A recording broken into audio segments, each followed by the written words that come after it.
Ladies and gentlemen, welcome back to Hold My Nuggets Incorporated for your 2019 NFL Week 11 post-game analysis show. I am the host, the diligent, vigilant, meticulous, sagacious, conscientious, analytical, methodical individual, the Chiseled Adonis. And this past week has been eventful in football. Some upsets, some games that you expected to go a certain way and they ended up going that way. A lot of things off the field. I made some videos addressing those. I know with Myles Garrett, I had that video. I posted it yesterday. For Colin Kaepernick, I have that scheduled for post tomorrow. I think about like 8 o'clock or maybe 7:30, whatever the deal may be. Let's talk about what transpired on the field. Usually I talk about the Pittsburgh Steelers last, but since they played first in the week, why not cover them? First and foremost, the Browns, kudos to them. They picked up a big-time win, a much-needed win for them as well, winning 21-7 over the Pittsburgh Steelers. Offensively, for the Browns, they didn't really have too much that was going on. I remember that opening possession when they was able to go into the end zone and score two. I believe it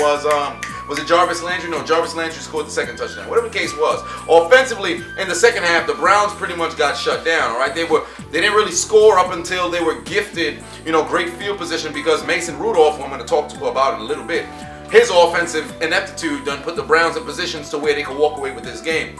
If I'm a Browns fan, I'm not feeling too comfortable. Defensively, I'd feel better about how the defense is playing. Offensively, there's still a ton of concerns, all right? Because I'd like to see one of those games where Odell Beckham has a sensational game. Jarvis Landry's playing way better, but Odell is still being kept under wraps. And if you want to go run the table and make this playoff push, you're going to need to see better production from him. Now, on the defensive side, they're playing very good football. Their secondary is balling.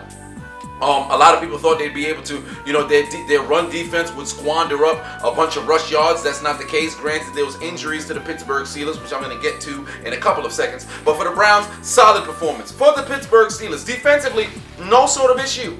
All right, there's only so much your defense can do when you're on the field as long as they were on the field and the failures of the offense to move the football. Offensively, ton of injuries. Deontay Johnson got knocked out. Juju Smith-Schuster got knocked out. James Conner got knocked out. And more importantly, Mason Rudolph threw 4 INTs. You're not going to win a football game if you throw 4 INTs. We saw 3 different quarterbacks throw 4 INTs, or I should say 4 different quarterbacks throw 4 INTs this particular week. All of them lost. You're not winning if you're throwing 4 INTs. More importantly, just terrible play calling all around from the Pittsburgh Steelers. They did not play a very good game. Ultimately, at the end of the game, Myles Garrett playing a little bit of whack-a-mole on the top of Mason Rudolph's head whiffed the helmet. We're going to hear probably tomorrow what the results of the appeals are going to be regarding suspension. So I guess in my pre-game analysis for Week 12, I can touch on that slightly, but I made my video about it. If you wanted to hear my thoughts about Myles Garrett, Mason Rudolph, and what transpired in that kerfuffle, that brouhaha, that brawl between the Pittsburgh Steelers and Cleveland Browns, just go into, the archives, and not really, just click the video tab, find my video, and go and check that out. But good victory for the Browns. Next, the Jets taking on the Redskins, in which we saw the Redskins lose 34-17. I'll say this much, Sam Darnold looked way better this particular game than we have seen him as of late. All right, he had 4 TDs on the day, 19 for 30. Very efficient game. Le'Veon Bell, 18 carries, 59 yards, and the TD. The Jets were up 34 to 3 at one point. I was going to say 34 to 4. They were up 34 to 3 at one point. They had the complete game in their possession. So it was never at a point in which the unchiseled Adonis actually just came home. But there's never a point in which the Jets felt as if they did not have control of this game. All right, they had 32 minutes time of possession. They controlled the game. Now on the Redskins side of the ball, being down that big of a deficit, now you got to become the throwing the football sort of team, right? So the run game was pretty much not even existent. From what I remember, Adrian Peterson was probably, I think him and Darius Geist probably had about, or Geist, whatever the way it's pronounced, 24 yards each, maybe 25, 24. So there was virtually no run game, and we've never seen anything from Haskins thus far this season to make us think, whoa, he can go out there and sling it. He was 19 for 35, 214, 2 TDs, but 1 INT. And more importantly, those 2 TDs came when you were down 34 to 3. So there's nothing really positive to be said about the Redskins. 11 penalties on the day. More importantly, they allowed 6 sacks. So you're not protecting your quarterback whatsoever. More importantly, today, I just want to give a quick shout out to Alex Smith. Today is the 1-year anniversary since he broke his leg last year, and he's rehabbing and doing way better than most people expected him to be, especially since, doctors were talking about there was a possibility he could lose his leg altogether. So continue to fight, brother. It's inspirational to see you go out there and work. But ultimately, tough loss for the Redskins. More importantly, they had back-to-back INTs. No, pardon me. They had only 225 yards of total offense. So yeah, you're not gonna win games like that. Good victory for the Jets. Next, the Saints taking on the Bucs.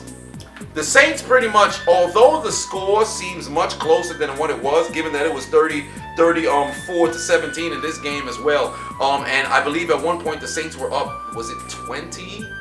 I think it was 20-0. Whatever the case may have been. I know that was the case in Denver as well. But the Bucs, Jameis Winston, once again, 4 INTs. You're not winning football games like that. But before we get into the Bucs, let's talk about the Saints. First and foremost, Drew Brees' Jesus, 28 for 35, 228 on the day and 3 TDs. Alvin Kamara finally starting to look more like himself. 13 carries, 75 yards, and through the air, 10 catches, 47 yards, and the TD. That's over 100 yards of all-purpose. That's what they need from Alvin Kamara. And last but not least, the man who's leading the league in receptions, and I believe he broke the record for the most receptions through 10 games. Man, Michael Thomas, man, it kind of looked like me. 8 catches, 114 yards, and a TD. The Saints were just operating on all cylinders. I'm talking about 53% completion, or I should say conversion rate on third down, 37 minutes time of possession. You can't lose football games like that. Honestly, you can't. For the Bucs, they found every way to lose. Why? Jameis, 4 INTs, right? 30 for 51, 313 on the day. 2 TDs, but again, those 4 INTs. There was virtually no run game whatsoever. Through the air, Mike Evans, who's been hot, has been cooled down with only 4 catches for 69 yards, and Jameis threw back-to-back INTs in the fourth quarter. You can't come back and win if you keep turning the football over. I said countless times, I can't tell you how many times I've said I believe in Jameis, but at this point, man, it's time to pull the plug. Put your hand on that outlet, take it out. Pull out that charger, and I ain't talking about what's going on in Los Angeles. I'll get to that in a little bit. It's over. Take the L out of love it. It's over, brother. Good victory for the Saints. Now for the Broncos taking on the Vikings. The Broncos losing after having a 20-0 lead at halftime, losing to the Vikings 27-23. Talk about another Minneapolis miracle. Not to the same, not to the same platform that happened in the playoffs against the Saints, but good Lord in heaven. First and foremost, Brandon Allen, 17 for 39, 240 and a TD. Cortland Sutton, 5 catches, 113 yards, and he threw a pass as well. I think it was like 38 yards that he threw a pass. The Broncos had the ball 36 minutes, time of possession. The Vikings offense looked abysmal in the first half. And what happens? The fourth quarter alone, they come all the way back. Now, granted, they had a drive that was driving at the end of the third, but still, ridiculous. Kirk family member, 29 for 35, 319 yards, 3 TDs. Let me tell you something. The last 2 months, something's in my eye. The last 2 months, Kirk Cousins been balling. He's been balling. He heard all of that talk and throughout the first month of, hey, he can't play against elite quarterbacks. He can't get it done. If he doesn't have the lead, he can't bring a team back. Man, Kirk Cousins been balling. Balling these last 2 months. Put some respect on his name. I should say like the last 6 weeks, last 7 weeks. He's been balling, playing great football. Playing great football. All kudos to him. On the ground, Dalvin Cook, granted, you're down 20-0. You're not going to expect to get too much, yards on the ground. So no sort of, slight on his performance. There's only so much you can do. The play calling got to go towards the passing when you fall back that early. Now, Stephon Diggs, 5 catches, 121 yards at TD. Kyle Rudolph got 5 catches, 67 yards in the go-ahead TD. And kudos to that Vikings defense for holding it down on that last possession where you saw the Broncos go all the way into the red zone. But ultimately, Brandon Allen showing that rookie sort of mentality where he rushed the ball on that final pass, hitting his receiver in the face mask, ultimately being incomplete. Sensational game and comeback for the Vikings, man. This was a game that the Broncos going, and what is it Vic Fangio? I think it's Vic Fangio or Nick Fangio. All I know is it's Fangio. He needed to go look himself in the mirror like, how the hell did we blow this game? Ridiculous. Absolutely ridiculous. Great game for the Vikings. Dolphins taking on the Bills, where the Bills and Buffalo Wild Wings would travel to the Sunshine State, and they walked away 37-20. Impressive game. Now, granted, you're playing against the Dolphins, but once again, everybody here is in the NFL, so you got to give kudos when kudos is done. I've been saying all season, I do not believe in Josh Allen being able to throw the football, and damn it, he proved me wrong this particular week. All right, because he had a 21 for 33, 256, and 3 TDs. But when he was throwing, although if you look at the numbers, there's nothing that jumps off the paper, but he made very, very smart decisions with the football. That's what impressed me. Don't go out there, oh, you threw for 500 yards. No. I want to see what you do under duress. I want to see when you see the people aren't open, you're in the pocket, you got time. I want to see if you want to take off immediately to go run on the ground. Some of those plays he did. Hence why you saw the man run for seven carries for 56 yards and also another TD. On the ground, once again, as I always say, the Bills, they can run the football. They've always been able to run the football. Even since Rex Ryan was there, they were able to run the football. 168 yards on the ground as a team collectively.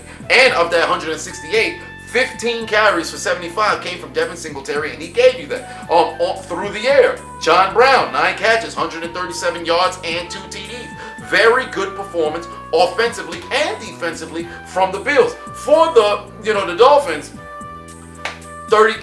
Fitz was 32 for 45, 323 on the day. Devontae Parker was really the only bright spot when it comes from any sort of skill position, with 7 catches for 135, but only an abysmal, measly 23 yards on the ground. You're losing, so I don't expect to see too much yardage. But still, 23 yards, you're not going to win like that. And they allowed 7 sacks. You can't protect your quarterback. You're constantly getting hit. How you expect to believe in the pass game? Good victory for the Bills, man. Big time W. They got to keep pace in that wild card race. They need to. They need to, because you're probably not going to catch the Patriots. So who knows? Keep pace in that wild card race. Try to get that 6th or 5th seed. Next, the Jags taking on the Colts, in which the Colts continue to fight in that wild card spot. Or I should say, they're the division leaders right now, because the Texans did lose to Baltimore. We're talking about that in a little bit. But the Colts winning 33-13. Big time AFC South matchup. Return of Nick Foles, and what did we see? He threw for 2 TDs, but it wasn't enough, because those 2 TDs didn't even qualify to 20 points in catching up to the Colts. What happened, all right? Jacoby Brissett threw the air, 15 for 24, 148, a TD, and an INT. But that's not what gave them the victory. More importantly, he ran one in himself. I believe that. No, he didn't run it in. That was a 2-point conversion. He had a sensational escape of Calais Campbell. That was very impressive. He stopped on a dime, turned them into nickels, and then found his man in the end zone. The ground game was the story of this game. Why? Because Jonathan Williams, 13 carries, 116 yards. Also, Marlon, return of the Mac, had 14 carries, 109 yards, and a TD. And the Colts had 33 minutes time of possession. If you're the Jags and Nick Foles is just coming back, this is not the game that you wanted to play. More importantly, all right, my voice kind of cracked it. More importantly, on the ground for the Jags, only 29 yards rushing. You got no help whatsoever from anybody. Nobody helped you on the ground. So it was really just the Foles show. And he only had one receiver who decided to show up to play, that being DJ Shark, who had 8 catches, 104 yards, 2 TDs, and he's leading the AFC in, I believe, touchdown catches. Not yards, but I think touchdown catches. He's leading the AFC. He might be leading in yards, too. I got to remember. I can't remember. But 8 penalties on the day for the Jags. Very tough outing. They need to have a balanced attack if they want to win games. But for the Colts, they definitely needed this. It's them and Houston who's battling in this AFC South. From where the Jags are right now, it's going to be tough. Granted, you still got time to come back. But the Jags is looking like, yo, we trying to get to the wild card. The Colts and Texans can't afford to have any sort of losing streaks at this point. But if they do have one, they better do some voodoo, have some prayer service, or something to make sure the other team is losing too. Because it's going to be a tight finish, man. It's going to be a very tight finish in the AFC South. But good victory for the Colts. Next, the Falcons taking on the Panthers. I didn't see this coming. I did not see this coming. Falcons took care of business, man. They took care of business. Matt Ryan returning, was out here doing the Dak Prescott. Get down. It was crazy, man. This man was out here playing. You would have thought he was doing the Robert Downey Jr. Man was out there doing whatever he wanted to do against that Carolina Panthers defense. All right, he was able to find Calvin Ridley in the end zone. Julio Jones, although he usually murders, the Panthers, he only had 6 catches, 91 yards. Could have been more, but still impressive. Impressive. I'm not saying 6 catches for 91 yards is not impressive. This Julio Jones against the Panthers, I expected 170-something plus yards. But 90 yards and getting the W, be comfortable with that. Calvin Ridley, 8 catches, 143 yards, and a TD. Matt Ryan, 21 for 31, 311 yards, and a TD. Sensational job from the Falcons. For the Panthers, Christian McCaffrey, at this point now he's dropped lower in the MVP race. If not kicked out of it at this point. So on the ground, 14 carries, 70 yards. Through the air, 11 catches, 121 yards. Great game for him. But the individual throwing him the ball, Kyle Allen, 31 for 50, 325 yards, and 4 INTs. Who are you playing for? Let me point some out. Majority of his picks, they were on him. I'm sorry. They were on him. I understand he's young. I get, hey, you trying to lead this team and everything. Everybody was talking about, yo, Kyle Allen won 4 consecutive games. Yo, man, screw Cam. Yo, we rolling with Kyle Allen, all this other stuff. Do you truly believe? Granted, I am a firm believer of, when players hit adversity, they got to pull themselves out of adversity and then show who they truly are. But Carolina fans, NFL fans, I think we're doing a disservice to Cam Newton. Everybody was so quick to pull the plug, and now all of a sudden you're seeing, wait a minute, can we truly believe in Kyle Allen to get the football down the field? Same thing with Pittsburgh. So I'm trying to figure out what the deal is going to be moving forward. I heard with Carolina, it's highly unlikely Cam returns. They might just shop him and send him somewhere. Send him to Chicago. All these different places. But hey, Kyle Allen might not be the future now. This is one game in which it was terrible. Last week against the Packers, he didn't really play the best game, but he did bring them down the field, got them within an opportunity to score and win the game, or I should say come back and an opportunity to tie. But still, let's pump the brakes real quick. Who's to say Kyle Allen don't start to think that his shit don't stink? Telling you right now, pump the brakes. 4 INTs, inexcusable. Good victory for the Falcons. Them boys traveling to the 3-1-3, taking on the Lions, in which the Cowboys walked away with the W, 35-27. And for the Falcons and Panthers game, the final score was 29-3. So abysmal performance from the Panthers. But for them boys, Dak Prescott, good outing. 26 for 44, 444 yards and 3 TDs. Zeke on the ground, 16 carries, 45 yards and a TD. Michael Gallup, Randall Cobb, sensational games. Both over 100 yards. Gallup over 140.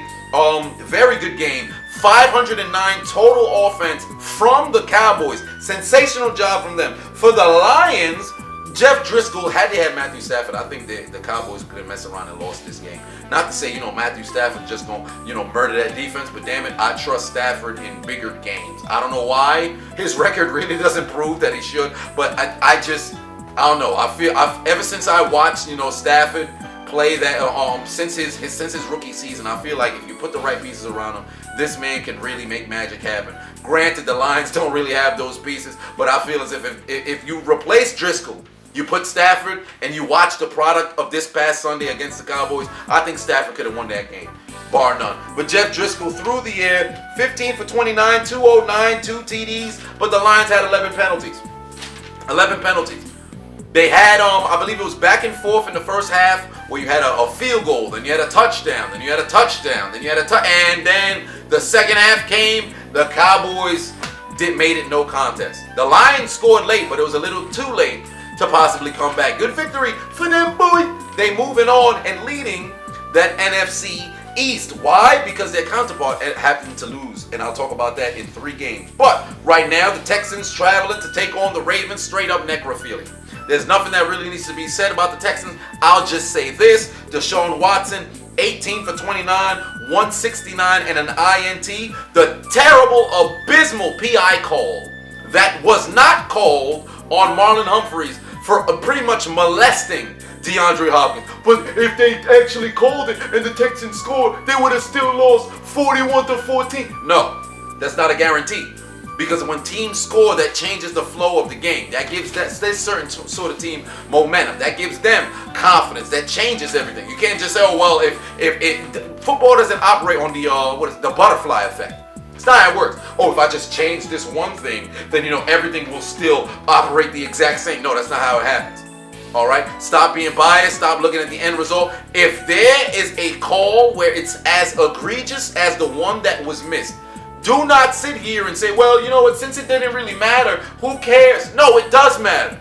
Because when the Super Bowl comes and it's the last play of the game and somebody gets their shoulder pads pulled through their damn jersey and there's no flag that's called in the biggest game in front of millions and millions of freaking sports fans or just casual viewers, the product that is the NFL is going to continue to diminish. Let's call it down the goddamn middle. If a flag needs to be called, we sit here in unison and say, damn it, throw the goddamn flag. All right? But still, it was necrophilia all day because the Texans got straight up raped. All right? Lamar Jackson, Russell Wilson is still my leading candidate for MVP. But Lamar, making it tough. And allow me to say it once again. I was not a believer in Lamar Jackson when it comes to throwing the football and being able to galvanize this team offensively to go out there and win games. It doesn't matter whether he throws it well or not, but damn it, the past couple of weeks he's been, or I should say all season, he's been throwing pretty doggone good. On the games that he don't throw good, receivers dropping the damn football. Lamar Jackson made me a damn believer a few weeks ago, and I'm going to continue to say he's made me a believer, because I will continue to reiterate, reverberate, and regurgitate said sentiment until people understand I apologize for not originally supporting Mr. Jackson. All right, 4 TDs through the air, 17 for 24, 222. And on the ground, he had 9 carries for 86 yards. Sensational game. Gus Edwards went over 100. Mark Andrews, 4 catches. I believe it was 4 catches. 75 yards and a TD. And damn, 491 yards of total offense for him. And they killed on time of possession with 36 minutes. The Ravens are the best team in the AFC. Patriots fans, eat your heart out, buddy. The Ravens are the best team in the AFC. And the way they're playing right now, they can take the lead, and they're a team that keeps the lead. So you got to jump out early against them. Jump out and have that lead and be able to maintain it if you want to beat this team. Because if they get up on you, you about to have some bad times. As for playoffs and how far they can go, that's yet to be seen. I'll talk about it when the postseason comes. They definitely have a lot of potential to make it to that Lombardi game. But we ain't talking about that right now, because who knows? Teams can just fall off of a cliff out of nowhere. But I don't see that happening for Baltimore. Hell of a victory for them. For the Texans, you played a very tough team. All right? Ball ain't rolling your court. Regroup. Come back next week. The Cardinals taking on the 49ers. Very good game. I told you guys this would be competitive. I told you guys. I believe the Cardinals was going to be able to get one over the 49ers. Evidently, that is not what the Cardinals wanted to have happen, because they jumped out to a 16-0 lead, only to see the 49ers come right back, take a 17-16 lead. Then the Cardinals and Kyler Murray go in with a go-ahead touchdown with, I believe it was like 5 minutes left. 4 minutes left, and then Jimmy Porn Star G done pulled out the money shot, and I ain't talking about Val Venus, and brought the 49ers, somehow galvanized this entire team to go and win by 10. Very confusing, but Kyler Murray, this guy's the real deal. I believe in Kyler Murray. Offensive Rookie of the Year, damn it, he has a huge chance to walk away with that right now. I can guarantee you that much. Then again, I can't even really think of anybody else on the top of my mind who's doing better than him. And probably Josh Jacobs out there in Oakland. But outside of that, Kyler Murray is balling. All right? 24 for 33, 150 through the air and 2 TDs. And on the ground, 8 carries, 67 yards, and a TD. He looked very solid. The numbers may not jump off the paper. Man looked solid. And on the ground, Kenyon Drake had 16 carries, 67 yards. But again, like I said, the Cardinals had a lead that they began to squander it. Then Jimmy G pretty much went out there, took out his nuts and said, take a look at my porn star entering and exiting penis. Because he went 34 for 45, 424, pardon me, and 4 TDs. Debo Samuel, the most Debo of Samuels, 8 catches, 134 yards, and enough to aid the 49ers in coming from behind and winning. Back-to-back fumbles on the final 2 possessions from the Cardinals as well, in a very bizarre last play that should have been lateraled all over the place that resulted in a fumble recovery touchdown. Great game from the 49ers. This is the kind of game that helps mold the team, especially coming off of a very tough loss against Seattle. This shows resiliency. This shows that, hey, maybe last week was just a fluke. Who knows? I believe in San Francisco, they can make things happen if they win in games like this. And don't tell me it was just the Cardinals. Listen, football is football. You play who you line up against. Give credit where credit is due. Hell of a football game for them. Eagles taking on the Patriots. Both offenses was absolutely abysmal. No run game whatsoever. And let me just say this. Carson Wentz is not getting the credit that he deserves. Or I should say he's being chastised incorrectly. Because it's not like this man goes out there and doesn't play good football. Sometimes his line doesn't protect for him. Sometimes, or I should say most of the time, his goddamn receivers can't catch the football worth a spit. But before we talk about him, because I want to close with the damn Eagles. The Patriots. Offensively, this is not a very talented football team. There's some people who are injured. There's some people who are now missing. There's some people who you wish, could be healthy. All this other stuff. But still, offensively, they're not very a great football. They're not very a good football team. But it's still Belichick, so you got to watch out because it is Bill Belichick. Through the air, Tom Brady, 26 for 47, 216 yards. Edelman thrown through the lone touchdown pass to, I believe it was Dorsett.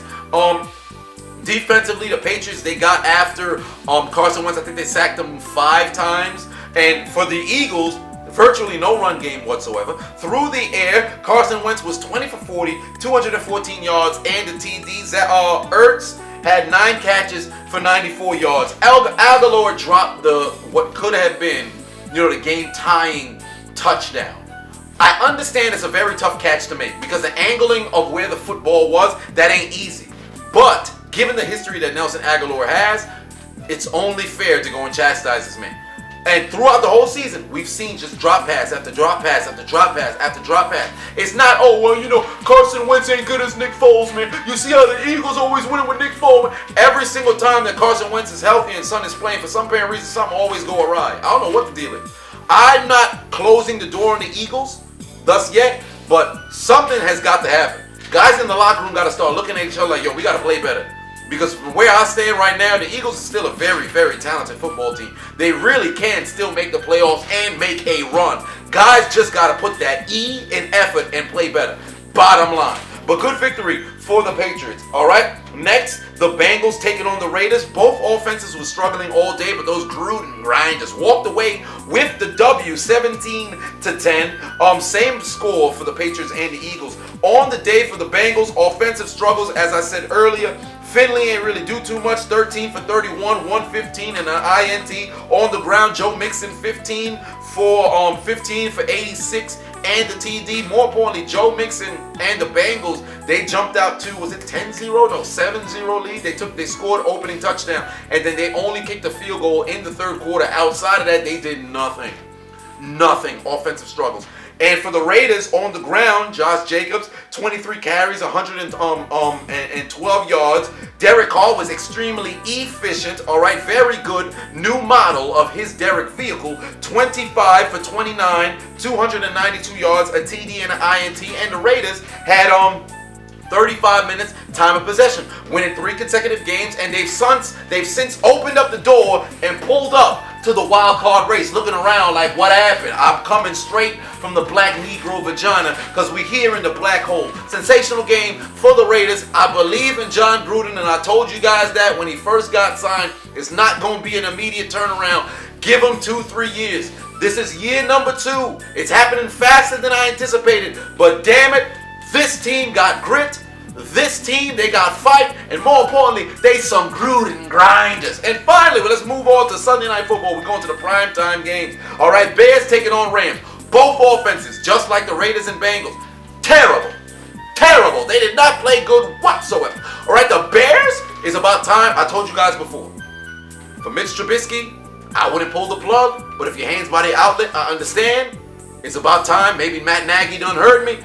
he about to pull the plug because Chase Daniel got put into the game with 2 minutes left when they were only down by 10. There's still an opportunity to have miracles happen and possibly win this game, but that's not what the case was. The Bears did not run the football effectively. What did that mean? It's a Mitch Trubisky show. Did he show out? Not at all right? Because he was 24 for 43, 190 yards, a TD, and an INT. Only a measly 71 yards rushing for the Bears. The Bears need a rushing attack like the Bills for the Bears to be the Bears, all right?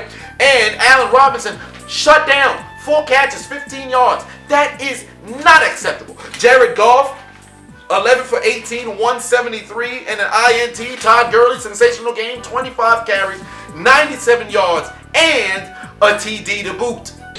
Cut off. The Bears had 32 minutes time of possession and still found a way to lose this game. Failures of being able to capitalize. 2 missed field goals as well. They caught an interception early. They also recovered a fumble early, and they failed to put points on the board through all of those. I just don't understand it. I said in the beginning of the season, I said on the Hold My Nuggets podcast, I do not foresee the Bears going to the playoffs, but I did not expect them to play this terribly all season. For the Rams, defensively, I'm not really too concerned. Offensively, they got to play better. I'm sorry. You won the game, but you got to play better. Jared Goff looking like those individuals who signed that contract and all of a sudden they go on a complete slump, fall off a cliff.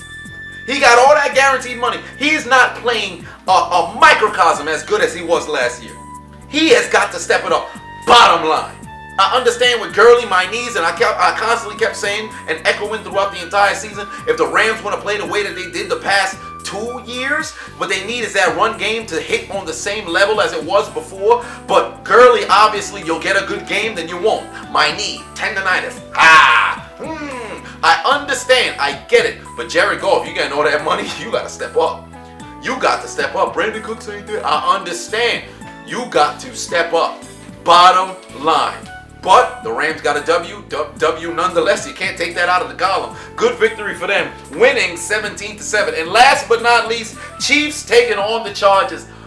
Patrick Mahomes, touchdown with Travis Kelce on the ground. Not too much from the Chiefs. Offensive struggles continue. They're not looking as explosive as they were earlier in the season, let alone last season at that. But Patrick Mahomes, 19 for 32, 182 yards, a TD and an INT. Travis Kelce, 7 catches, 92 yards, 310 yards total offense. They had 8 penalties. This was not their best game offensively. Defensively, I don't understand why the hell the Chargers ain't run the football down their throats. Very similar to what happened last week against Oakland. You saw the Chargers run well with Melvin Gordon, but then the ineptitude through the pass game with Phillip Rivers cost them the game. This was the exact same thing. But offensively, the Chargers, for some apparent reason, abandoned the run game. I was very perplexed. I was flummoxed. Not sure what was transpiring. But for the Chargers, this would happen. I'm not even going to talk about Phillip Rivers yet. I'm going to get to him in a little bit. Melvin Gordon had 14 carries, 69 yards. He had holes, all right? Defense was looking like Swiss cheese. You could run on this defense. 14 carries, not acceptable. He should have ended the game with at least 25. Austin Eckler, 5 carries, 24 yards, but he had 8 catches, 108 yards. This man was eaten in the pass game. And I'm happy that they dumped the ball off to him because when you play against the Chiefs, you can get swing passes, you can get dump off passes to the running back. Screen game will work. Check down poppies are accepted. All right, and you can run the football. Now, when it comes to throwing the football vertically down the field, that's where things get kind of tough because this is an opportunistic defense. But still, I would have loved to see more people trying to run the football this particular game because the Chargers could have walked away with the W. Then, Keenan Allen, 8 catches, 71 yards, and a TD. The Chargers outgained the Chiefs, 438 yards of total offense. What does that mean? Over 118 yards plus over the damn Chiefs offensively. 31 minutes time of possession, but they did have 9 penalties. Why did they lose?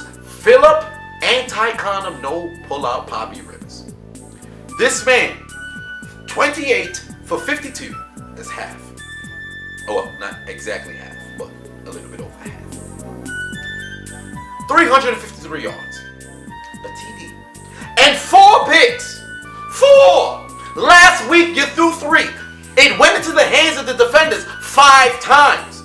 So if we just put things in perspective, you've thrown the ball to the opposing defense 9 9 times, I'm not even going to do it with my fingers, 9 times in the last 2 games. 7 interceptions stood. But this, you are the last standing member of the 2004 draft class. You're the last Cowboy. You've never been to the Super Bowl. You constantly unachieved. Your team has screwed you over. The GMs have not done you any favors since 2010. But still, you've got to be kidding me. 7 games this season, the Chargers lost. Every single game they lost has been a touchdown or less. This is a common trend, whether it's San Diego, Los Angeles, wherever the Chargers go, they find ways to lose games. Bottom line. And it's not even as if these turnovers was turning into points, because that defense was doing their job in the first 3 quarters. The 4th quarter, Phillip Rivers, what are you doing offensive? I just don't understand it. 50-yard bomb. You connect with Mike Williams, right? Puts them in a great position. You dump the ball off to Austin Eckler. No, pardon me. I believe he handed the ball off to Austin Eckler. He runs it, picks up a first down, doesn't get out of bounds. You spike it. Then you, for some apparent reason, panic. Throw the football into the end zone to get picked for your 4th pick on the game. The first pick wasn't really your fault. You got hit from behind and having to land in the hands of the defender. The second one, Tyrann Mathieu made a sensational play where he baited the hell out of the quarterback. Anybody could get picked like that. The third, you threw up a prayer, and then the defender from the Chiefs just so happened to beat the offensive receiver. So that one's on you, but also could have been a better effort from the receiver as well to, if he can't catch it, at least bat it down. But the 4th one, you are a 16-year veteran. You are a potential Hall of Famer. You should be a Hall of Famer without question. But the fact that people are talking about, some quarterbacks getting in now, or I should say, who's been retired thus far, you're probably not going to be no first ballot, but you're going to get in at one point. There's no way you can have the Hall of Fame and I have Phillip Rivers in there. But still, I just don't understand. I don't understand the mindset. I just don't get it. 7 picks in the last 2 games. Inexcusable. Inexcusable. A lot of people talking about, maybe it's time to move on for Phillip Rivers. The man's a liability for this team. I understand their points. I'm a believer in Phillip Rivers, but I understand their points. You've given them every single reason to believe that you can't do it anymore. These last games down the stretch, you better pull some Charger miracles out of your ass like you did in the early 2010s and late 2000s, where your teams would start out terrible in the months of September and October, and all of a sudden November and December, you pulled some victories miraculously out of your gluteal cleft and walk away and possibly get yourself a playoff berth. That's all that can happen. For the Chiefs, good win for them. But the Chargers lost this game. Bottom line, the Chargers lost more than the Chiefs won. Let me explain what that meant. Chargers found a way to lose this game. The Chiefs didn't necessarily go in there like, we won in some when you watch the end of the game, it's like, the Chiefs, they held their own, they imposed their will and walked away. Watching this game, the Chargers did everything they could possibly do to lose. You outgain a team by 128 yards. You control time of possession. You have on the ground, you see exposing them, moving the football down the field with 4 picks. Back-to-back games, your offense actually shows up, but it's Phillip Rivers who cost their team the game. Phillip, put your motherfucking head back down, man. Put your motherfucking head back down. But that has been my analysis of this 2019 NFL Week 11 season. All right, I have been the host, the diligent, vigilant, meticulous, sagacious, conscientious, analytical, methodical individual, the Chiseled Adonis. All right, and before I leave, do me a favor, if you have not, all right, put in the comment section or DM me. Well, you can't do it on Instagram. I actually just got blocked a couple of hours ago for my FIFA commentary from 2018. That's right, 2018. They blocked me now. I didn't even remember I even had it on Instagram. There was no warning. It was just immediate. We're going to take you down. This violates copyright. So, fuck you. We're not going to let you post until Friday. So I'm like, God damn, this sucks. But still, reach out via Twitter, Facebook, comment section. Different PI calls from this season. I'm going to start taping tomorrow. I'll finalize everything by Thursday. If I'm lucky, I can finalize everything by tomorrow, but we'll see. But again, that has been my post-game analysis. I will see you guys tomorrow.